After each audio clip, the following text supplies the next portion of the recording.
احباب، خدائے بزرگ و برتر کا کروڑہا شکر ہے کہ اس نے ہمیں ماہ رمضان المبارک جیسی عظیم نعمت سے نوازا ہے۔ احباب، ماہ رمضان المبارک کی ہر ایک گھڑی رحمت ہے، اور یہ وہ عظیم مہینہ ہے کہ جس میں ثواب بہت زیادہ بڑھ جاتا ہے۔ نفل کا ثواب فرض کے برابر کر دیا جاتا ہے، اور ایک فرض کا ثواب 70 فرضوں کے برابر کر دیا جاتا ہے۔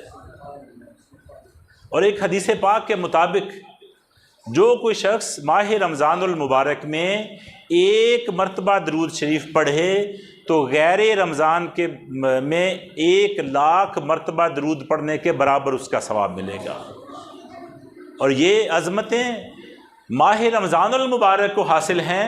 حدیث پاک میں آتا ہے جو شخص ماہ رمضان المبارک میں ایک مرتبہ سبحان اللہ کہے تو غیر رمضان میں 1,00,000 مرتبہ سبحان اللہ کہنے کا ثواب ملے گا۔ احباب، روایات میں آتا ہے کہ حاملین عرش وہ فرشتے جنہوں نے اللہ رب العزت کے عرش کو اٹھایا ہوا ہے، وہ فرشتے روزہ دار کی دعا پر آمین کہتے رہتے ہیں۔ اور الترغیب و ترہیب کی روایت ہے کہ ماہ رمضان المبارک میں روزہ دار کے لیے دریا کی مچھلیاں غروب آفتاب تک دعا کرتی رہتی ہیں۔ وہ روزہ دار جب تک روزہ افطار نہیں کر لیتا تو دریاؤں کی مچھلیاں اس روزہ دار کی مغفرت کی دعا کرتی رہتی ہیں۔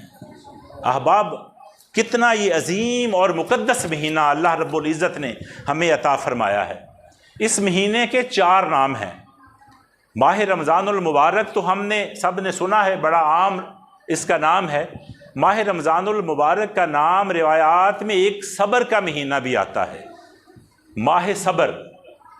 جب روزہ دار طلوع فجر سے لے کر غروب آفتاب تک اللہ رب العزت کی منع کردہ چیزوں سے رکا رہتا ہے، وہ حلال خوراک جو عام حالات میں ہمارے لیے جائز ہوتی ہے، لیکن روزے کی حالت میں اللہ رب العزت کی رضا حاصل کرنے کے لیے ان جائز چیزوں سے بھی رکے رہنے کو صوم کہتے ہیں۔ اور پھر روزے کی تلخیاں اور روزے کی پیاس کو برداشت کر کے اس پہ صبر کرنا جو ہے، یہ اس مہینے کا نام ہے۔ اگر تمہیں کوئی گالی دے دیتا ہے، اگر تمہارے ساتھ کوئی بندہ بد اخلاقی کرتا ہے، کوئی بدتمیزی کرتا ہے، تو حدیث کے الفاظ ہیں کہ تم اسے کہہ دو کہ انی صائم، میں روزہ دار ہوں، اور اس کی بد اخلاقی کو برداشت کرو، اس کی گالی کو برداشت کرو، اس کو صبر کرو، اور اسی صبر پر جنت کا اجر ملے گا۔ ایسا نہیں ہے کہ اگر ہمیں کسی نے ایک گالی دی ہے تو کہیں ایک کے بدلے میں 2 تو بنتی ہیں، چلو 2 نہ صحیح میں 1 تو دیتا ہوں۔ نہیں، ہم نے کسی کی بدتمیزی کو ماہ رمضان میں برداشت کرنا ہے۔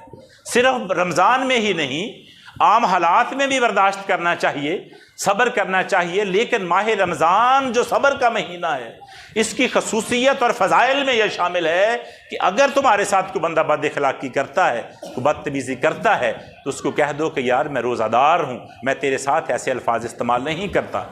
حدیث پاک میں اس حدیث کے آخر میں مرتین کا لفظ استعمال ہوا کہ تم اس کو 2 دفعہ کہہ دو کہ انی صائم، میں روزہ دار ہوں، لہٰذا میں ایسی بات نہیں کر سکتا۔